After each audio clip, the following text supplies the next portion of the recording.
We are on chapter 10 called My Siblings.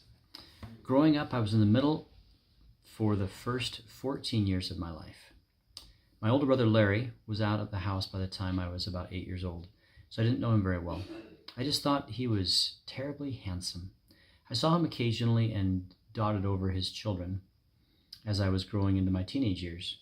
When I left home, I was living in the western states while he was still in New York. As an older adult, I knew him a little bit.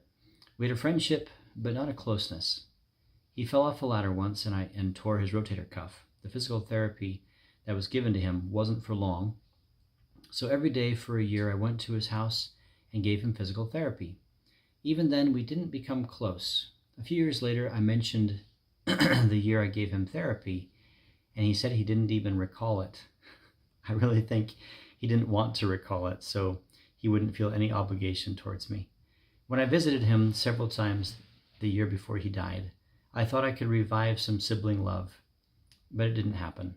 So sad. Marcia left home when I was about 11 years old. She lived close by, so I babysat her son, Mark. She helped me a lot during a very difficult time in my life. I don't know what I would have done without her. She was so good and kind to me and my children. I will forever be indebted to her. She's cordial to me, but because of our religious differences, we are no longer close. Because of her beliefs, she is adamant I'm going to the devil, and since Jesus Christ, his church, and his gospel are my life, I haven't been able to mend the rift that is between us. She was very nice to my grandson Zach while he visited her while on his mission in New York State, which I appreciate very much. Lori is just 2.5 years older than I am and is an active member of the church. I have wanted to be closer to her for a long time, but as I'm at a loss as to what to do. I used to invite her family to our Christmas parties and other times for dinner, but it seemed so strained.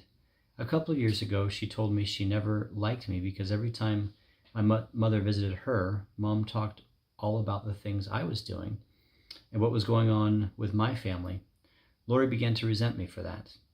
What she didn't know was that when Mom visited me, Mom was always telling me all about the sort of things, good things, that Lori's family was doing. Although it hurt to be told she never liked me, I still want to be close to her, and I love her very much. She has a great personality and is well liked by all who know her. Ginny and I were very close growing up and as adults. She was 12.5 months younger than me. I used to visit her all I could when she lived in St. George. Ginny had been very sickly since she was about 19 years old. Eventually, the malnutrition and stress in her life caused her thinking to get weird. When she was 47 years old, she committed suicide. That was one of the most difficult things I have ever gone through. She had promised me she wouldn't do that, but a year after her promise, it seemed the only way out. I should have known it was coming. She kept telling me she had lost her soul. That made no sense to me, but I see now that she knew she was about to die and figured she had lost her soul. I know she hasn't. Once during the year after she died, I was in the Jordan River Temple and was standing in the prayer circle when I looked over and saw Ginny standing in the circle just for a moment. I absolutely know she hasn't lost her soul. Bob was close to 4 years younger than me. As young children, we played together a lot, but as I became a teenager, we drifted apart. When he was 14 years old, Bob was the first of the family to join the church. He had a lot of persecution heaped upon him and didn't stay with it for very long. Yet as an adult, after a divorce, he came back in full force. When his ex-wife wanted to get back together, he became less active again. Bob kept to himself a lot, so it was hard to get to know him. When he was 41 years old, he died of a massive heart attack while at work. Barb has always been a delight. She loves everyone. She's so outgoing and reaches out to anyone who is in need. She calls me every year on my birthday, which is 2 days before hers. I wish we were closer, but we aren't because of my insecurities. I'm always so afraid I'll say something that will offend her. Thing is, Barb doesn't offend easily. She truly cares about people.